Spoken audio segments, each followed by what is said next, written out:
Hello, everyone. Welcome all. As long as you're not a Claude bot chatting into the ether and the robots haven't taken over us by the time this goes out, then maybe we're in a bit of luck. It's a very exciting time in architecture. We're all talking about AI. We're all talking about technology. I can feel it in the air, but also we still have to design those buildings. Not everything is AI scripted and all that cool stuff just yet. So I want to talk about the state of the industry today. How is it looking in architecture? And what we needed is a guest that actually does this in their day-to-day, has done it before, and has done a few other things, so that it's not just me going off on a tangent, for, just mentioning a few of the key things that I watch on my YouTube feed. So on that note, we've got someone that's worked in the industry and done it, the fantastic Allister Lewis, who has, I'm just looking at your LinkedIn here, but you've done these amazing stuff. BIM manager, head of technology, mentor for women in BIM, but most importantly, you are now the founder and director of your business, ADDD. Allister, I got through it. I love it. ADDDD, man. That's where it's at. Allister, how are you today, first of all? You okay? Yeah, I'm great. Thanks for having me on. Really appreciate it. That's a great introduction. Well, I've got to get it all in there before the Terminator robots take over. But Allister, I might have butchered that, getting carried away, drunk on the power. For those who don't know you, tell me a little bit about yourself in your own words, your background, your strength in architecture, and then we can fast forward to the present. Okay, yeah, that's interesting. Strength in architecture, that's good. Yeah, I'll come back to that maybe. So I'm an architect by background. I mean, I qualified in 2007, and I had a number of years being what I call a normal architect. So we worked at private practice. I used to work at Portsmouth City Council and at Hampshire County Council, so multidisciplinary environments in a council. Really interesting places to be because of the way that you give all those different consultants in one place, plus building control, planning, and all of that. So that was a normal sort of period. And then I transitioned into being more of a BIM manager.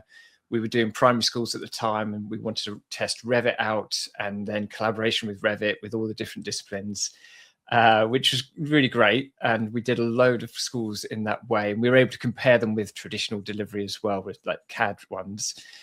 We could see that BIM was performing better. Wasn't quite sure exactly why or how, but they using Revit was essentially more collaborative and better communication happened because of it, I think. And then I moved into a head of technology role, which I think would kind of call a digital design lead now. And that would maybe be kind of more how we describe roles. So you're looking at everything from hardware, software, infrastructure, workflows, training, R&D, and processes. So really broad ranging roles. So we came up with a title which was head of technology at the time for that. But there's plenty of people in this type of role in large organizations now. I was there for a few years during COVID, obviously when everyone had to go remote, which is quite fun to try and work out how to get all the systems to work. And then I moved into a consultancy, which was as a BIM manager, but they did a lot of computational design as well, and essentially ended up in a role which is kind of like a product manager, so not doing coding, but helping and coordinating teams to do integration, software development, and Revit plugins and things like that. And that was, super interesting. And that company actually changed into being 100% a software development company. So they're called Cope, K-O-P-E, .ai. So they were MataLab, and then they were Cope, and that's the 100% doing software for the offsite construction industry. And I stayed there in an advocacy role, kind of, doing outreach for them and trying to kind of promote what they're doing. And I left after about 6 months because I had this idea that there was something emerging, and I had the opportunity to kind of start my own company, and that's what AD is. And it basically focuses on the technology in the industry. I have a database of software which has got 1,700 different pieces of software in it now, which are for the AEC industry. And essentially I'm working with architects around that, so kind of workshops, but these kind of technology strategies as well, which cover all of that experience I've had over 25 years to kind of say, okay, this is where you are now, this is where you want to be, how do we create a strategic approach to that? And what's been interesting about that is you get to interview the teams. So it's about a sort of 6 to 8 week program, and we interview everyone that we can in all the teams. So from, you know, architectural assistants, HR, finance, directors, associates, project architects. So we get a really good idea of actually what's actually happening in those places. Yeah. And then we go, okay, this is the future for you. So yes, that's kind of 25 years in a very sort of quick overview. Don't worry. No, it's all good. I love it. I mean, I was there when we joked before this that I used to use MicroStation, which is true, you know. Yeah. And that was because I was in one of those bigger architecture practices when Revit was coming along. The idea of Revit training courses were there, and that was one of the big moments, like you said, in the industry, and you were there, so you witnessed it firsthand. I think anyone that was half decent on Revit that could speak sense was being shipped over, you know, from all around the world. And jokes aside, I'd meet some architectural equivalents of part 1s, part 2s that are extremely talented, and now they're like leaders in the space, and they're not qualified as an architect, and that's okay. They've kind of done all this stuff. So Revit was the kind of the big thing in I want to say in the UK, it was like 2012 to 2014 was like really getting the grips with it. In 2016, it was becoming more and more in. Now, I think that there's another resurgence, isn't there? We've all established that BIM's not going away. In the UK, it's required for projects over a certain amount of size. But we have this now new opportunity that's come in the last few years. In the pandemic, we all realized we could all work from home. But then after that, a few new things have come out.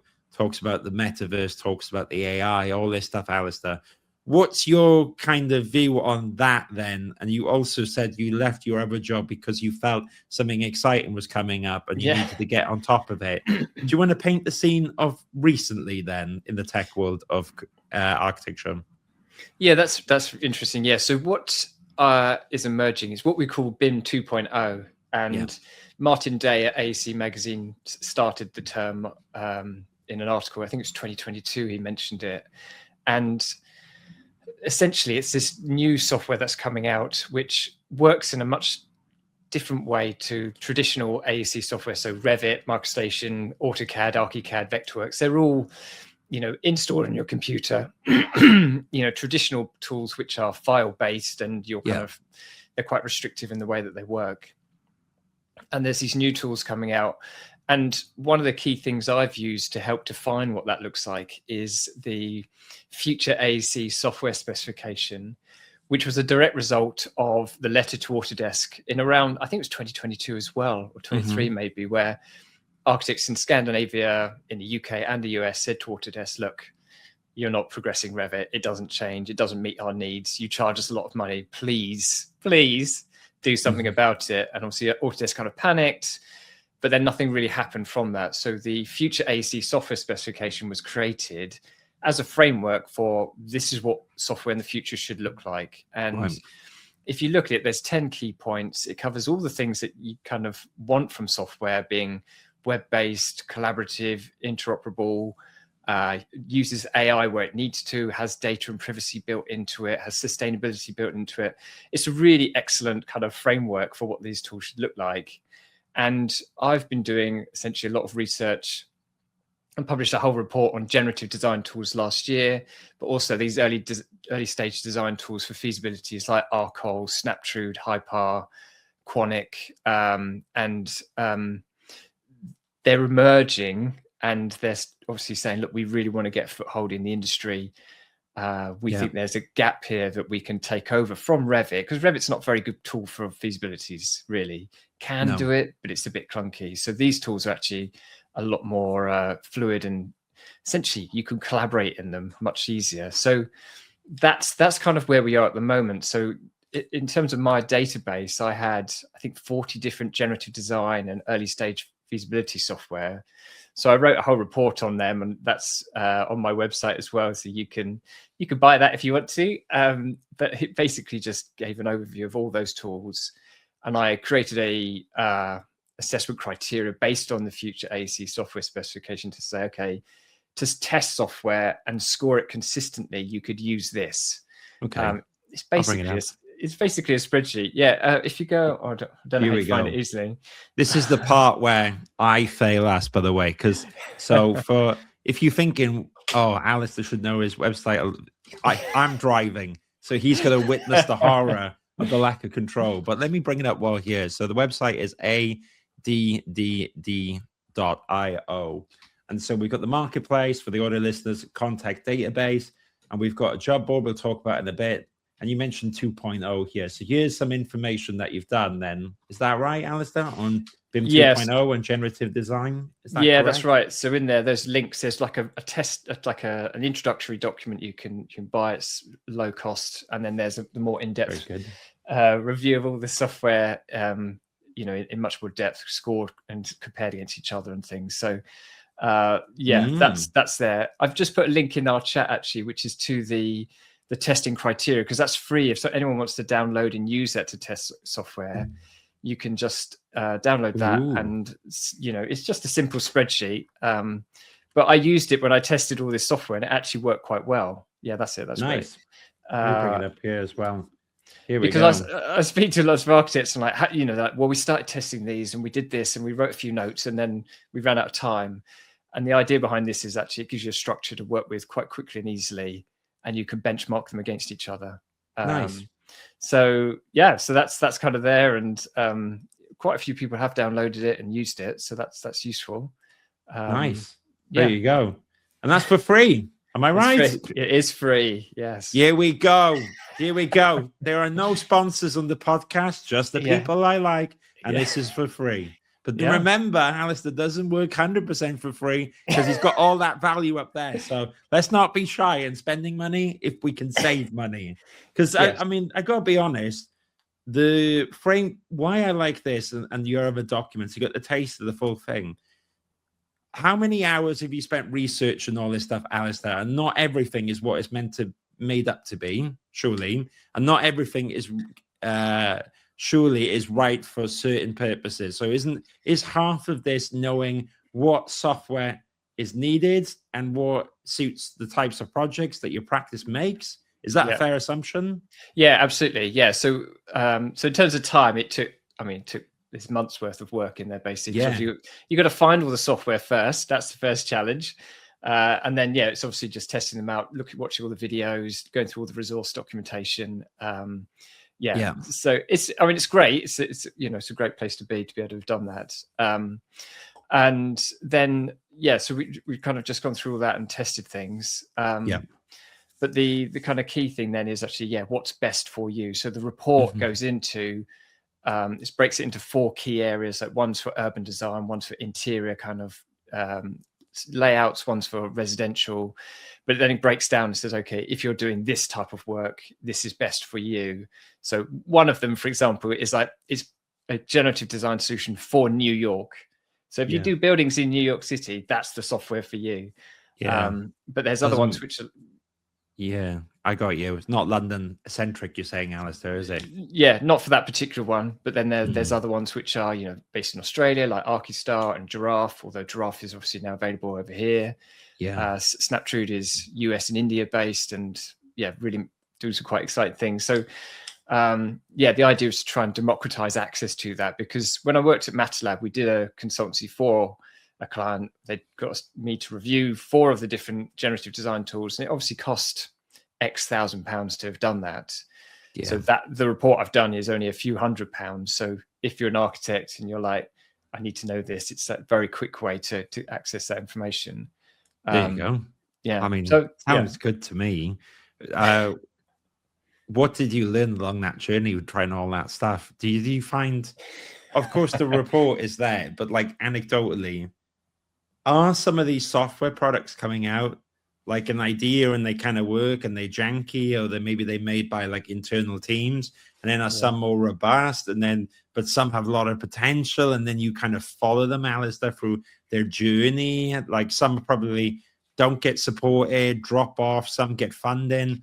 Is it like the exciting Wild West of products out there at the moment? Yeah, so we kind of talk about it in terms of maturity, and some of the tools are more mature. They've got more funding. They're further along, and they're ready. So Giraffe is an incredibly mature piece of software. I think Snaptrude is. Autodesk Format is as well, relatively, and TestFit. Those sort of companies are like mature in their area. And then you've got other software which are more emerging, like you say, they're maybe pre-funding or just very early kind of angel investment and things like that. And they've got a lot more on their roadmap they want to achieve and build. So that kind of maturity is, you need to look at that, because if you're going to introduce a piece of software into your practice, you need to be confident that it's going to be around in 6 months' time or a year's time. But equally, being able to test this software and seeing what it does and the opportunities it offers, being quite flexible is quite useful as well. And the fact that most of them are software as a subscription now is kind of good, because you can go, well, we'll use it for a month, see how it goes. If it doesn't solve our need, we'll just turn it off and we'll try another one. And that flexibility isn't usually there for like Revit. It's like you have to buy Revit after a short trial. It's whatever it is, 5-6 grand a year, 12 months minimum, free users or something like that, right? I'm guessing. I would imagine. Got it. So, and that's quite good then, because it encourages people to try it out, and if it doesn't work, then they move away. But okay, so there's lots of stuff there. So if we bring it back then, so this is kind of like BIM 2.0 is the renaissance of what you're saying is happening. What kind of verticals are there out there? Because in my head there's computational design, and then you've got BIM, and then you've got generative images in that form of AI, and then you've got AI, which is the not so immediate obvious AI architecture versions of video and images, but might be back of house stuff, which is also important. And then maybe those verticals intersect with each other. I mean, have I missed any out? Are those the main ones, or can you think of anything else? No, that's good. So you've got AI. For AI, kind of split it into two. One is for like manual administrative tasks, like you say. One is for like visualization, rendering with AI, and there's plenty of tools for that now. With the back of house things, there's like request for proposal AI builders, which will essentially take all your previous ones and start helping you write the next ones. There's a piece of software called Cogram, which does that. You've got what we do, like task management and project management as well. There's plenty of software to help with that. And what we find with our interviews is that task management is a real problem. So one case is, how do you manage tasks? Oh, we write it down at the beginning of the day, and then we get back together at the end of the day and see if we've done what we need to do. It's an incredibly manual kind of way of doing things, right? Whereas you could use tools like Asana and Monday and stuff like that. There's sustainability tools. There's a lot of different sustainability tools depending on what you're trying to do. Whole life carbon, life cycle assessments and things like that. Some use AI, some are just plugins. I'm struggling to think here. The other ones. There's a lot though, isn't it? There's loads. And maybe there's a few that kind of like intersect two worlds. So like, I'm making this up, but AI and visualization and BIM. Maybe there's a bit more one that touches the base. So we've got all these tools coming on. AI, I don't think is going away at all. Maybe just on that subject of software and then AI, do you think that there's going to be more of this stuff happening in 2026? Do you think like the space is exciting, or is it a case of you got a few big dogs and then some emergent fun stuff as well? Yeah, so this is, it's an interesting question actually, where this is going at the moment. So what we're seeing is software, 2 years ago, let's say, software was starting to emerge, particularly generative design tools and early stage design tools, where they're like, we're building the next feasibility piece of software. Now they're going, how do we augment AI into that?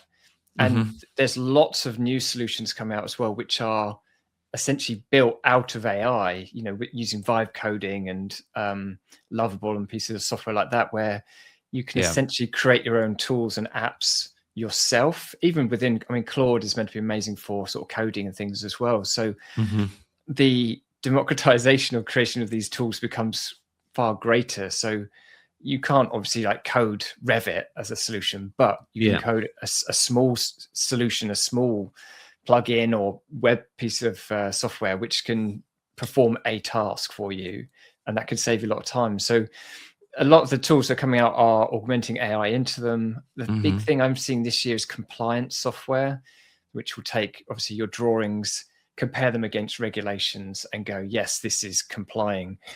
There's a lot of interest in that. I see that developing a lot this year out there. There'll be a lot more of these tools emerging, and possibly knowledge management as well, where architects have got all this data. You know, they might have terabytes of data.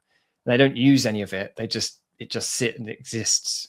So AI can review that information. What's there? What can be used? Is it useful?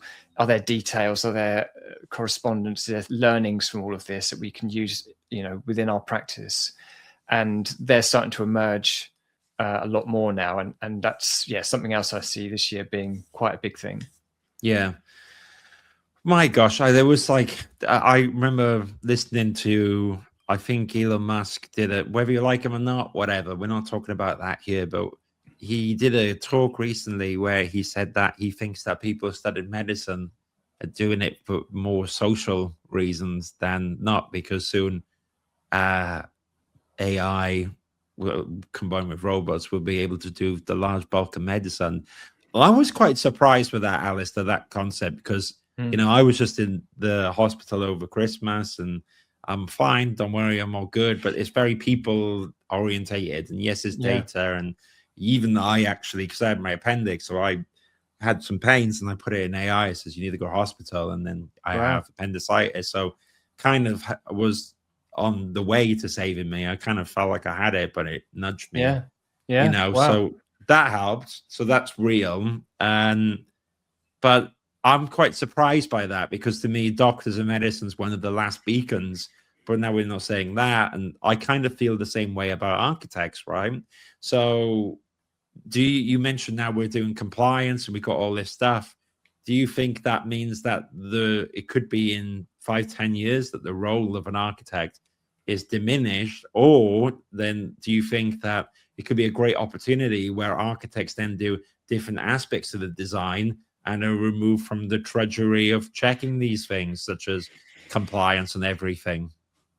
Yeah, I think change is good. There are changes on the way. Definitely, we're it's changing right now. We know there's been incredible change over the last 20 years in terms of how we work, and that will continue over the next 20 years. I think from what you're talking about there, the relationship stuff we still need as architects. We have relationships with clients, with consultants, with end users, with stakeholders, and that's going to be the most important bit. So how do you communicate a design? How do you connect with people? What does that look like in the future? But there's the way that we work and produce the information should and will change, because we're too slow at the moment. We're too manual. We can't keep up with the demand for new houses, new buildings. We're not building fast enough. There's lots of reasons, regulatory planning, all of that as well. But equally, the way we produce buildings needs a fundamental shift. And what I'm seeing is these companies, the software companies, are saying, well, we've identified a slowness in the industry that we can solve, whether it's compliance or whether it's looking at data information or auto drawings is the other big thing. Is can the software automatically create detailed design drawings? And Swap has been talking about this for the last few years. Graeber have built a piece of software which can do auto drawings from a model.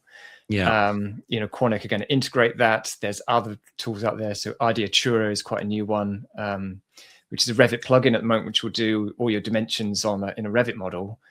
But that's the beginning. They're going to move on to, we can do dimensions, we can do grids, we can do tags, we can take a model and automatically create the information we want from that.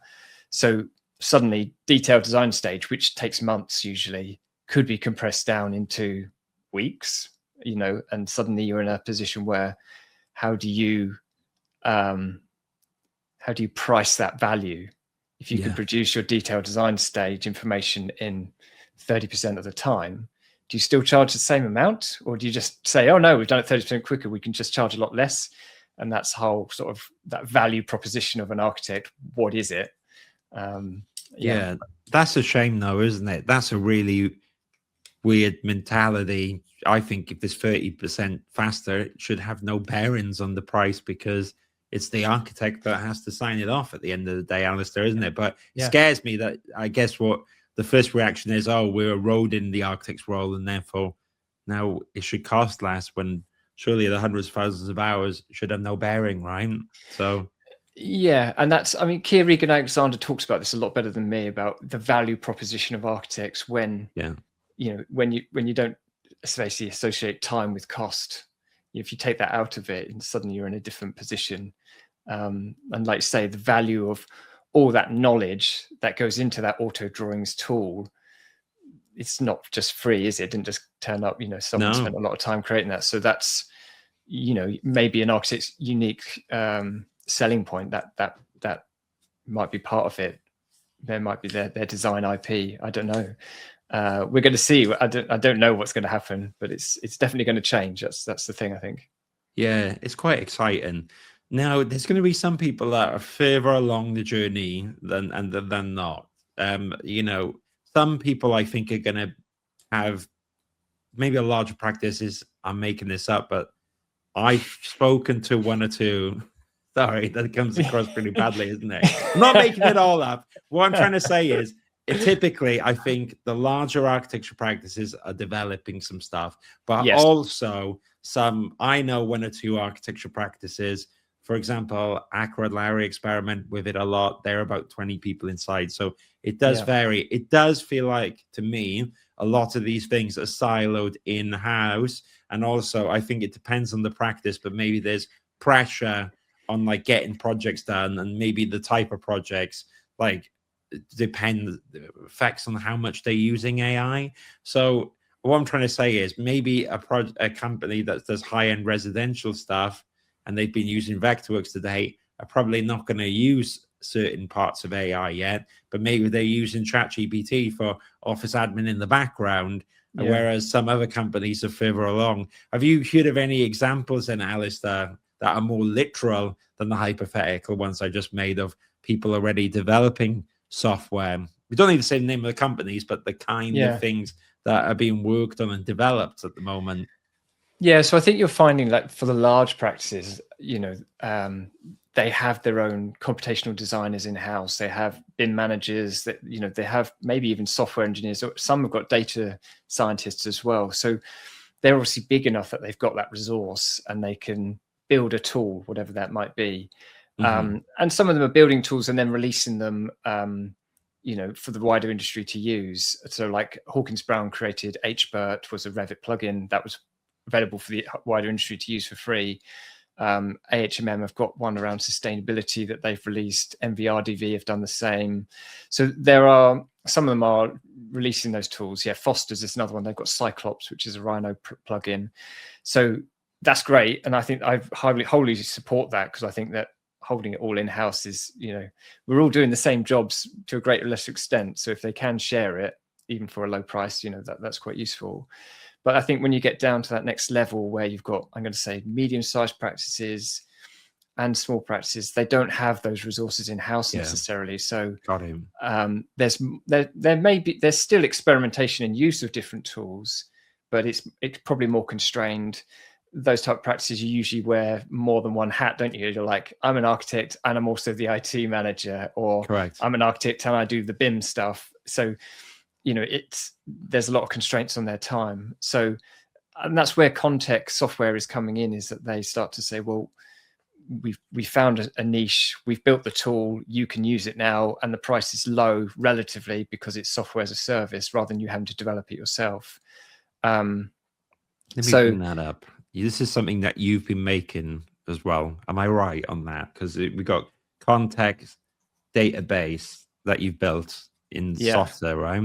Yeah, that's right. Yeah. So I've looked at it. We've been around. Don't worry, I've been here, done some right, done some wrong. But okay, great. So you built the directory for all of this stuff as well. Let's put this up here because this is really important, because there's something about kind of giving back by sharing the information here, Alistair, in my head, because you could, again, even keeping where these things are, it's like, oh, let's keep it to ourselves. But actually, I do think you need to share it. And you're more likely, if you contribute to, you give one thing, but you get like 4 or 5 things back in return from the group, you know? Yeah. So so basically, my original idea, I had this database and I was like, oh, I'll create a marketplace and companies could put their software on the marketplace and buy through there. But that's not how the industry buys. I've worked out. No, bless you. I've learned that. Like you gotta remember, like this is the loveliest innocent idea, and I've learned that unfortunately people. So what ends up is that you put them all on there. Is that what's happened? Yeah. So I thought, well, I'll create I've got an Airtable. This is a simple front end to it. Software's great. It's really good. Allows you to access all of that stuff. There's some featured companies on the front page. And please have a look through them. They're quite varied in what they do. And the idea is if you're looking for software, rather than trying to find it online, because if you put in architecture software, you will get Autodesk, Trimble, Nemetschek. They've bought out all of the search terms for this. The software that's in my database, you won't be able to find easily because they're named in very esoteric ways. They do very kind of specific things. So, but in the database, you've got tags, categories, and you can search by any of those depending on what you're looking for. So if the search word is in there somewhere, like knowledge management or details or compliance, you'll be able to find them in there and search through it. So, that's kind of the idea behind this. And great. Yeah, it's there, and it's lots of people are using it on a sort of day-to-day, week-to-week basis, which is good. And I'm going to update my website and everything to kind of reflect this a bit more. And he's very shy, guys, and he does more than 90% of people. So no, I think just having it there is amazing, really. I respectfully disagree. I think it looks great. Also, to give you a break, because I know how it gets. You get sucked in on the website and 3 hours are gone before you know it. Yeah, it's awful. I definitely don't want to design websites. That's not my strong point. No, someone came up to me, Alistair, and they went, I like the website, would you do mine? And I went, absolutely not. Because once you've done one for a long period of time, it's enough. You know, it's enough. But so you've got the contact database. Can we? I didn't know. Isn't it? I think it's an unfortunate name, contact, because to me it feels like conning people out of stuff. But it's construction technology. Construction, right? So I mean, I've just picked up a term that I've heard around because there's prop tech as well, which is more the kind of the property asset stage and things. Right. In theory, if I was to name it, I'd say maybe more of it's like design tech, because that's the sort of the area. Design, con, prop. I don't know, but Contech kind of works. It's construction focused. It's cool. It's more for the listeners' benefit. So it's construction technology. Should look where ArchTech is, where if it's not registered, Alistair, and take it for yourself. There you go. Yeah, maybe. Have a look after this. It'll probably be up for like £10,000, and they go, nah, not interested, by some random person that registered 10 years ago. But no, it looks good. So there was one thing that you mentioned, which I thought was not all flashy at the start, but it was really, really important, because we can all get the new flavor of the week of AI. And if you're the business owner or the department, think, great, we need to be doing that. However, you mentioned at the start, one of the most important things that companies need to do is to get the foundations right, to organize the things. If the systems and procedures are not correct, then you could get garbage in, garbage out, which is an old IT saying, or, you go further in the process and suddenly maybe the quality of the procedures in the business are not there, or the information is not there in the models, or they're not right, and therefore it slows the process down. So a quick example is years ago, a model I used to work on in uni, it's got 1,000 nerd points, it won't load, right? Like 1,000 polygons. Is that what you find a lot of your time doing then, as when you speak to these companies, is going in and really getting the foundations of the metaphorical building correct before you go on this stuff? Yeah, so that it's nice and metaphor. Yeah, so the technology strategies we've been doing have identified a lot of things like that. So fragmented data is all over the place, where they store it, how they access it, how it's backed up, how much they're paying for it. One of the key things we're finding, because if you go to an architect and say, here's a piece of software, I think it's really good, they'll go, yeah, we probably can't afford it, so we're not going to do it. We've been into a number of practices, and the amount they're spending on IT support, hardware, and backup is like enormous. And we're like, well, if you reduce some of this cost over here because you're overpaying, then you'll be able to invest in some of the new tools that you might want to explore that will help you do your job better. So that's one of the key things we've discovered. And like I say, IT support companies, architects have obviously outsourced this. You know, usually you have a small practice, they start growing. There's a guy who like showed some level of interest in IT. He's their IT manager. And then it grows into having a proper IT manager and things. But many practices that small and medium size have outsourced IT. And by doing that, they are putting their trust in someone to say, this is the best solution. However, we don't know. We're not trained in IT. We don't know what's out there. We don't know do you know if your system is up to date? Because we saw an architect, just before Christmas, their IT infrastructure was 10 years old. It was out of date. It was not patched. It wasn't secure. There's all these things. We're like, well, this is really old. How much are they being charged for this? Oh, a lot of money. And it's like, well, this is insane. So the architects have been using that IT company and relied on them. And that company would be like, well, they don't really ask any hard questions. So we'll just keep this just ticking over. And if something breaks, we'll just get them to pay for a new system. I'm being a bit cynical, but that's a key thing.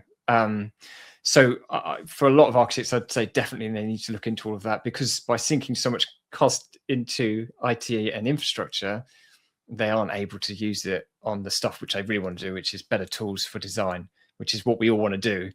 So yeah, that's one thing we've discovered. But yeah, it's just things like backup and data infrastructure. How do you do work from home and keep it secure, cyber essentials, things like that.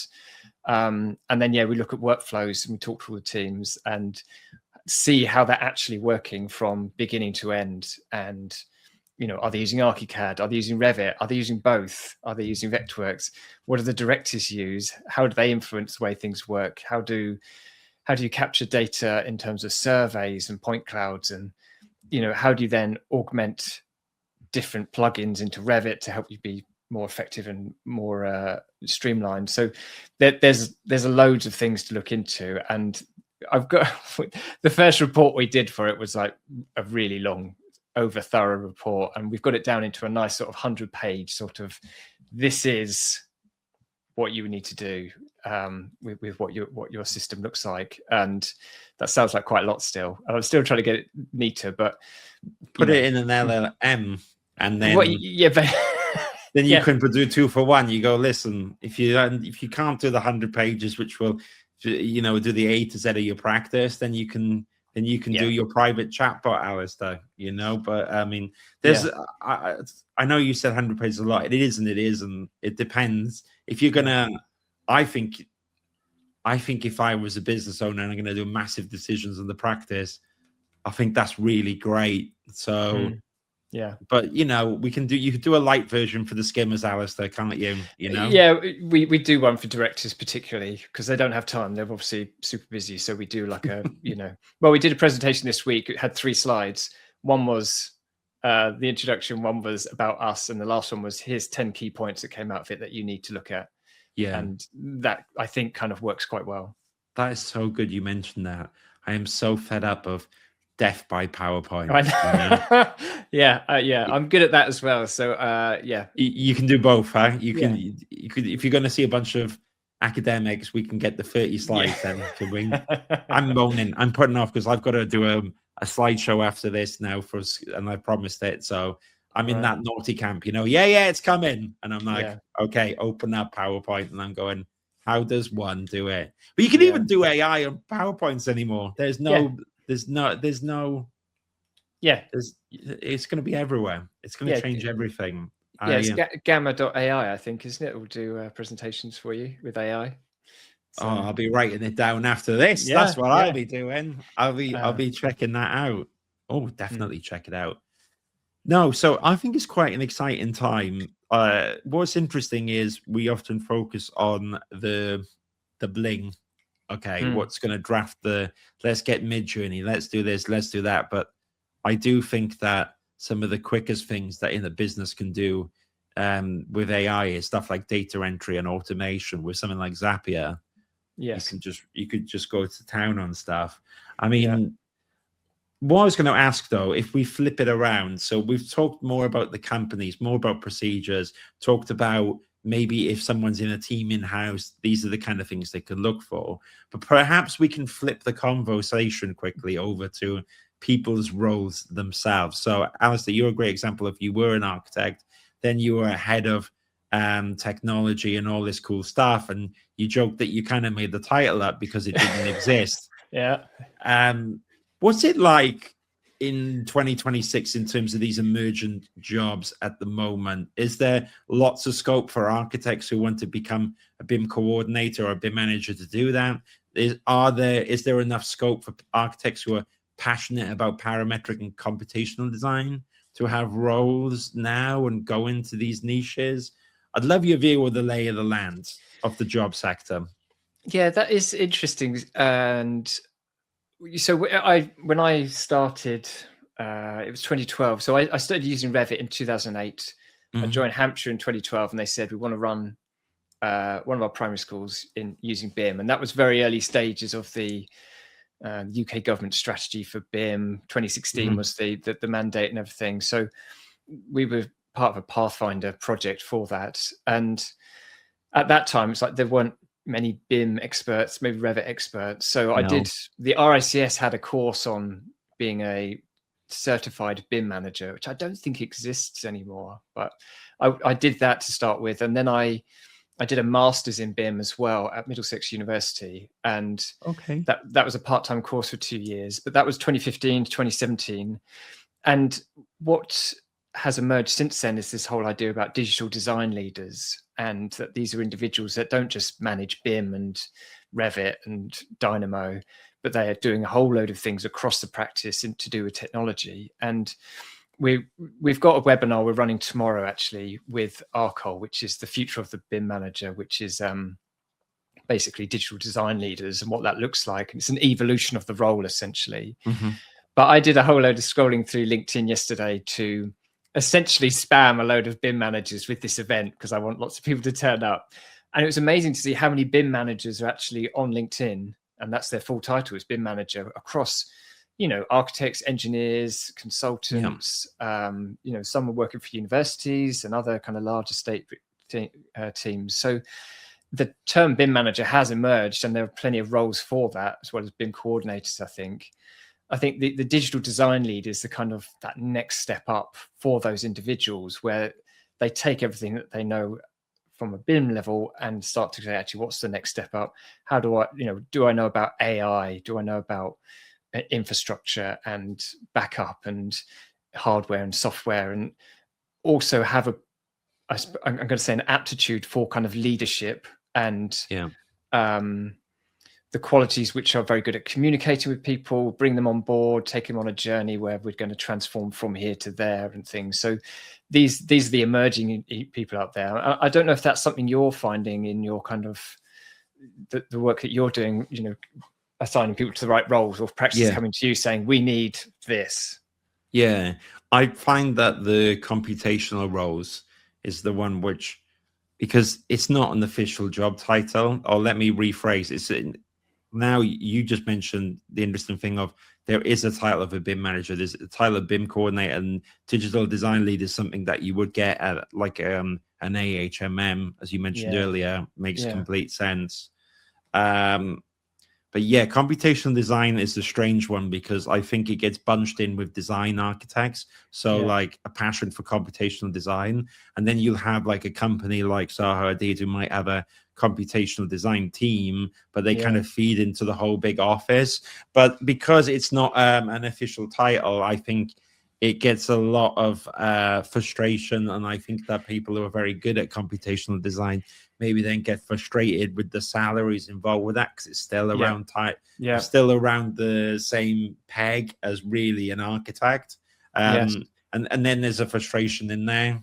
And so I think that computational design could be a title in the future. We see more and more, but it would be limited to the type of companies. Whereas I do think every company of a certain size really does need a BIM manager.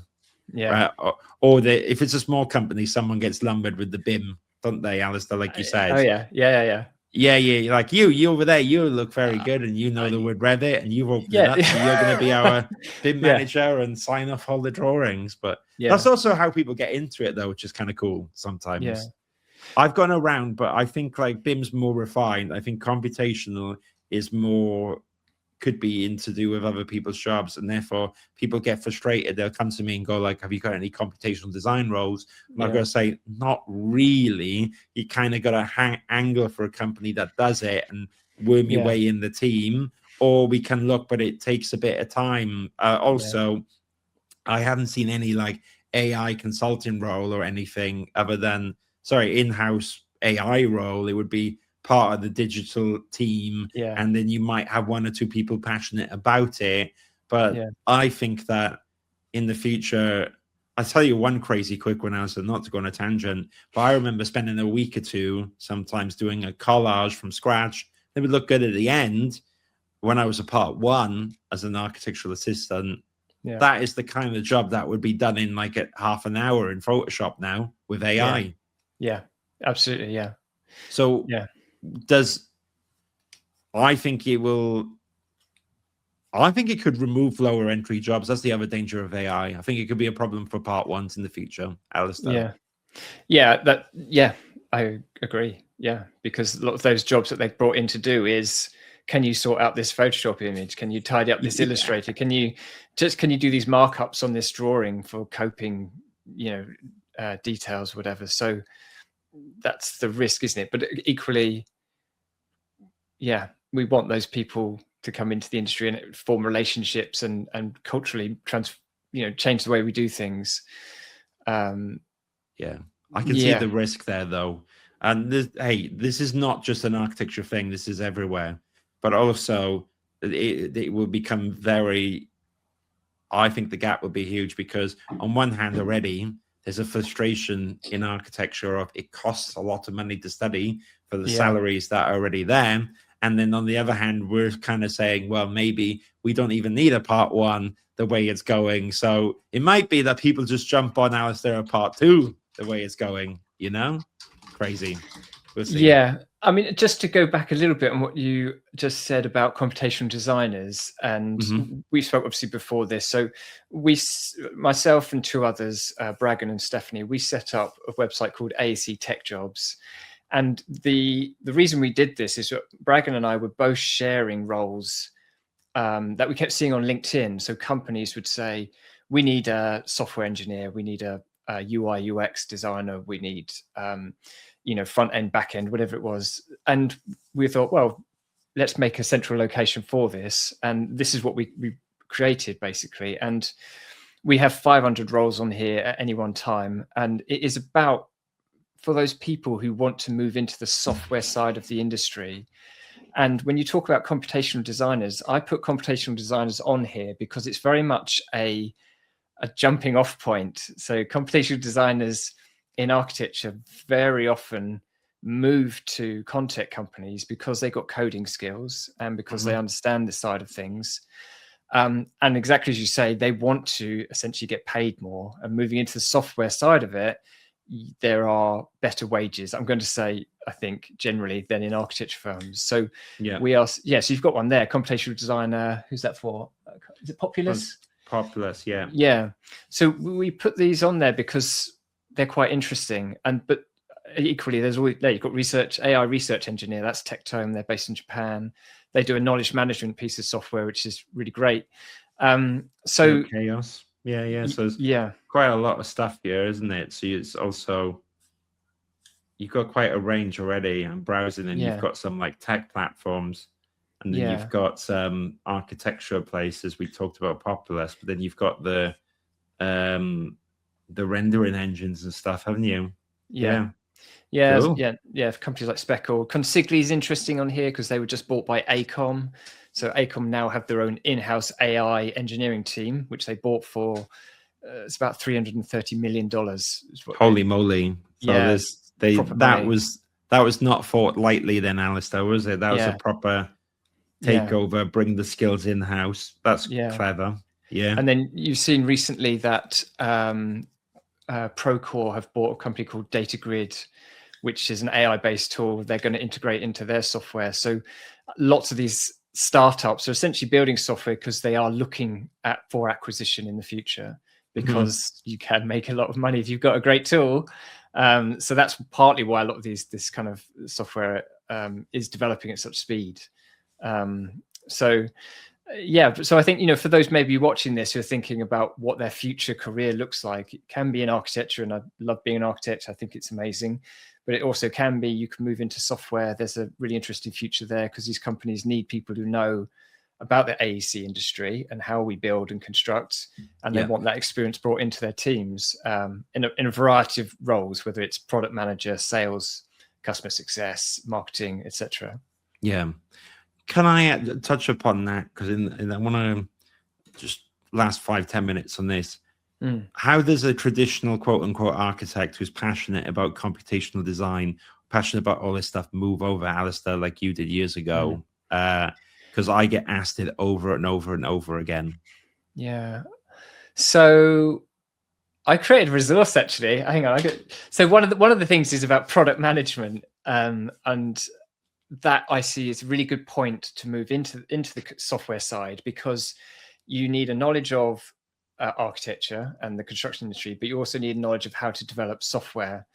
And I created a resource which is how to become a product manager. I'm just trying to find the link. Hang on, bear with me.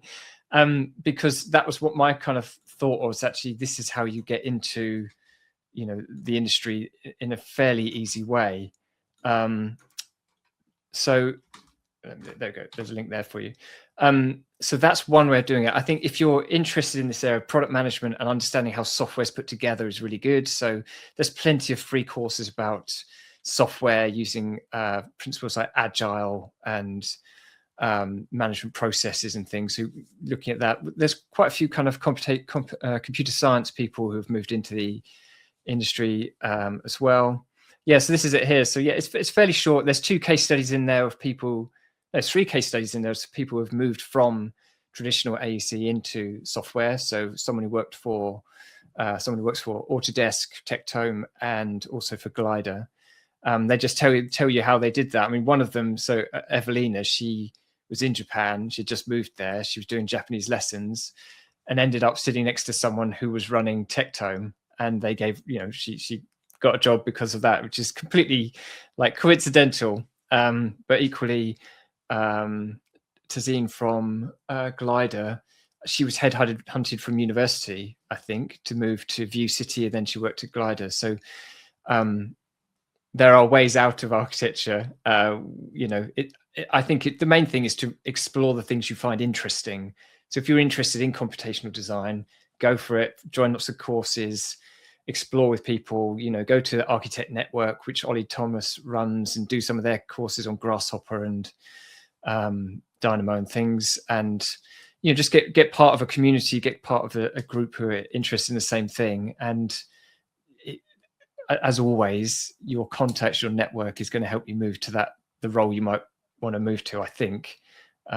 So yeah, I've leveraged LinkedIn hugely, to reach out and meet an audience of people that are in the same area and like-minded, and we're kind of moving on from there. So I think hopefully those are kind of some useful kind of resources. Massive. I think you hit the nail on the head. In the old days in recruitment, I would desperately be aware of the Grasshopper London meetup, for example. If I had a Grasshopper assignment, I would desperately be trying to speak to people in there, going like, "Hey, who's really hot and popping?" Yeah. Because I would love to have a conversation with them. But the point is, that's a lot of people passionate about a topic meeting for solutions, and that was 10 years ago. And I'm sure there's new ones now. So yeah, that's really, really exciting. I had one final question. You talked about people moving away from traditional roles into alternative roles, but I was more in general. How do you feel about the state of the industry? I said all this stuff cautiously, but actually I'm quite optimistic, and I think that these technologies will allow, hopefully, the architect to go back to the core role of design. I use it in my business to free me up from the mundane data admin, and I'm hoping it's the same way. How do you feel, Alice, about in terms of sentimentality on where the industry's going and everything at the moment? Yeah, I think I agree with what you're saying. I think I want to see it move us forward. I want us to, I suppose, reassert our value to clients and really think about what that is. I've always been a little annoyed that the RIBA have just said, it's about design. That's what we're good at. We're just good at design. I think architects are really good at loads of different things. We're really good at project management. We're really good at technical stuff. We're really good at project delivery. We're good at client advisory. We're good at, handover. We're good at, asset management. Architects have a massive range of skills. Design is probably paramount, and that's the fun thing about architecture, isn't it? Is the design part. But equally, plenty of people have loads of really good skills. I think we should really redefine what that architecture role looks like, rather than just saying, well, it's about design, because very quickly you're like, well, if we don't have project management and if we don't have client advisory and we've got all these tools out there, we're just literally there just designing a facade, maybe, because everything else has been done for us. And I don't think we should get stuck there. I think we should really be like, no, we should be the arbiters of this technology, and we will deliver the amazing stuff our clients want, because we're engaged, we are forward thinking, we're looking to what's next. Because we've had this conversation about the head of the RIBA president resigning from the ARB, and people getting all excited that the ARB is going to be transformed, and maybe that will happen, but it's going to take years. Maybe less, but I don't see it happening, and I don't want us to go backwards. We're not going backwards. It's too late.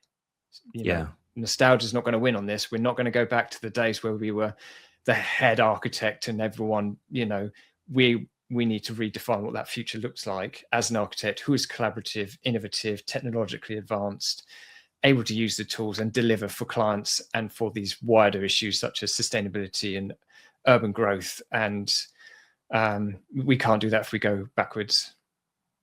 Yeah, no, I couldn't agree more.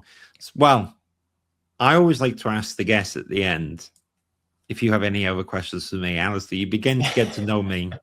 You can't wait to leave in a ball of flaming fury at the door. Do you have any questions for me at all?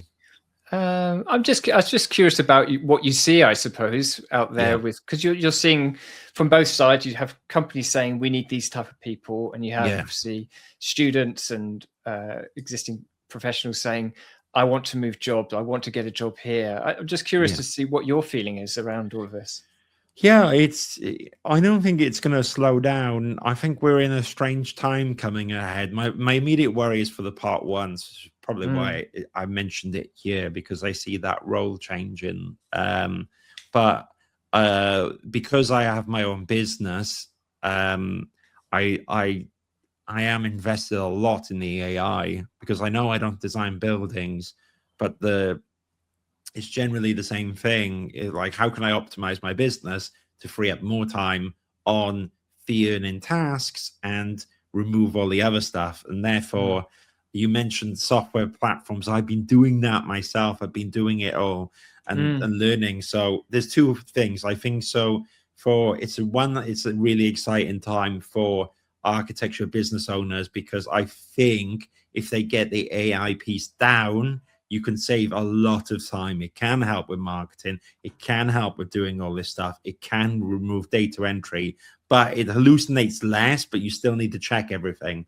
That's Absolutely. the important distinction that I've learned with AI. You can't just whack it out the door. You have to think of it as a rebellious part one, and you need to double check. But it is the cheapest employee that you will ever get. Yes. Yeah. If you set up the constraints right, Yeah. jobs, this and that, this and that. You mentioned the other part of the question, what's it like at the moment coming into architecture? I think it's a really exciting time, but in an unconventional way. So if you've got the bug for designing buildings, and there is no other job in the world that can do it. Yes, it's really hard. Okay, salaries in other sectors can be higher, but you get to design buildings in the urban fabric, which is not something many people do. You are the architect. If you enjoy that and you enjoy seeing a building come through, I think it's the best job ever. I have another caveat to it, though. I think we're very bad in architecture of saying you have to go do your part one, your part two, and your part three. And if you don't, or you don't continue doing that, then you are a weirdo and you are someone that's failed and you're not a true architect.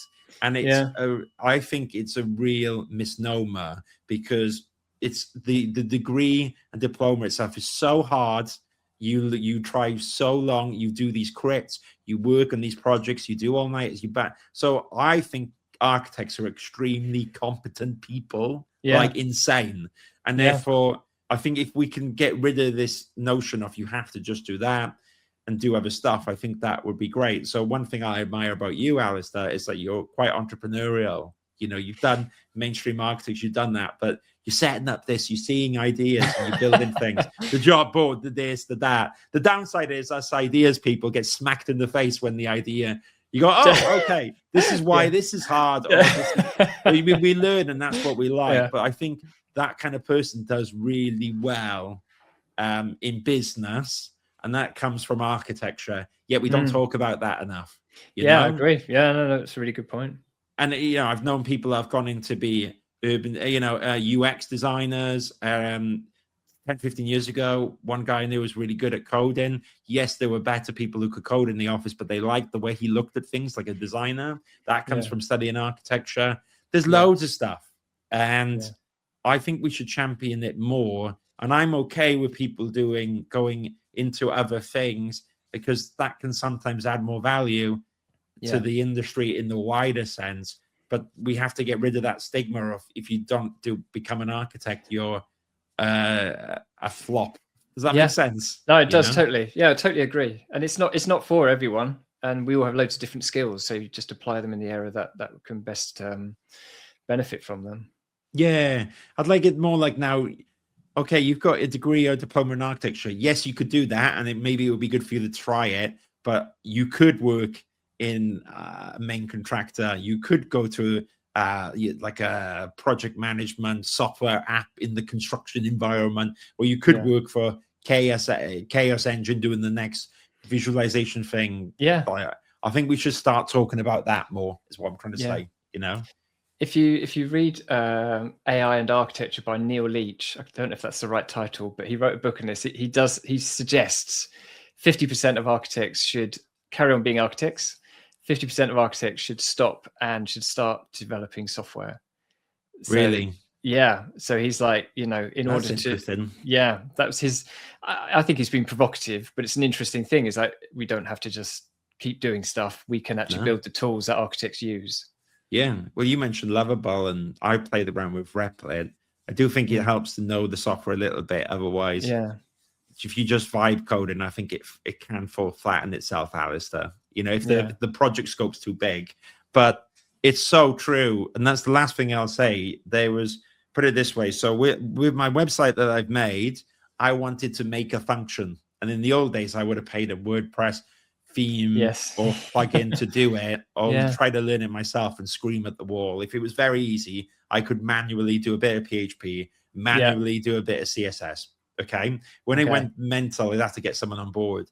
Honestly, Allister, I went in ChatGPT, the paid version, and I know you can get all these environments, but I pretty much vibe coded it there, because the scope, and that's what you said earlier, was less. and then I made a plugin from scratch, which works.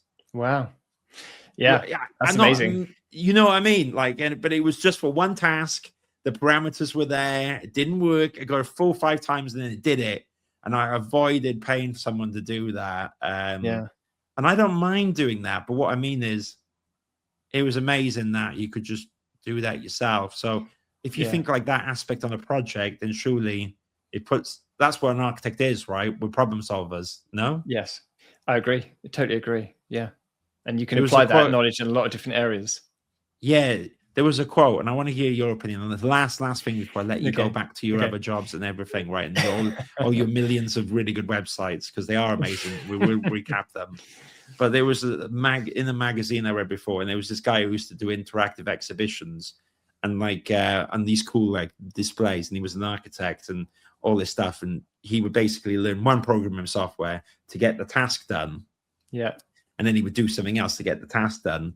And someone asked him and said, like, oh, you must be an advanced expert then in all these tools. And he said, not really. I just learn enough as I need to get the outcome. And then I don't do it anymore. And I thought that was a really interesting way of looking at it. Like an architect, you learn just as much of, I don't know, C# to get the outcome. And then you just drop it for a while, Yeah. I mean, and that works for all this new software that's out there. You can just pick it up and go, what's the best tool for this thing? So we want to do flat layouts. We'll use Finch. We'll use it for a month. And it works for this project, and we don't need it anymore, let's say. And then it might be the next month. We need to do a heritage project where we're going to use something that can take in point clouds. But because every project's different, you don't have the same pipeline typically. So you need to identify the right tool for the job. And you could learn as much as you need to perform that exercise. And then, move on to the next one. And that, I hope, is the role of an architect. But if I'm in the job center, me and you, then we know, isn't it? We'll find out. But for now, we're okay. And I feel more optimistic than negative. I think you've always got to embrace this stuff. But Allister, thank you so much for being on. Before you leave, in case people want to get in contact with you, I know I brought up the links. Also, for audio listeners, I'll say them in the end. But where can people find you? And I'll go through all the emails. LinkedIn is probably one of the best places. So, Allister Lewis is fine on there. But the website, there's a contact form on there. But LinkedIn on there a lot. So just connect there, and I'll be very happy to help if I can. Fabulous. So the main website to find all the amazing projects that Allister does is ADDD.io. I like it. It's a good name, in my opinion. And then the other standout, if you're thinking about careers and this stuff to get ideas, is aectechjobs.com. So great for tech jobs in architecture, but even going on there for 5 minutes with Allister, what was interesting is all the other companies I would have never thought of. And why would you? But again, we're just going to steal the 1,000 hours that Allister have got. But as long as you're browsing on the website and you click and give him a good feedback, then that'll be good enough for now. Is that right? Feedback's super welcome. And if there's stuff we can produce or build that's helpful, like the product manager resource, we can create that. So super happy to help.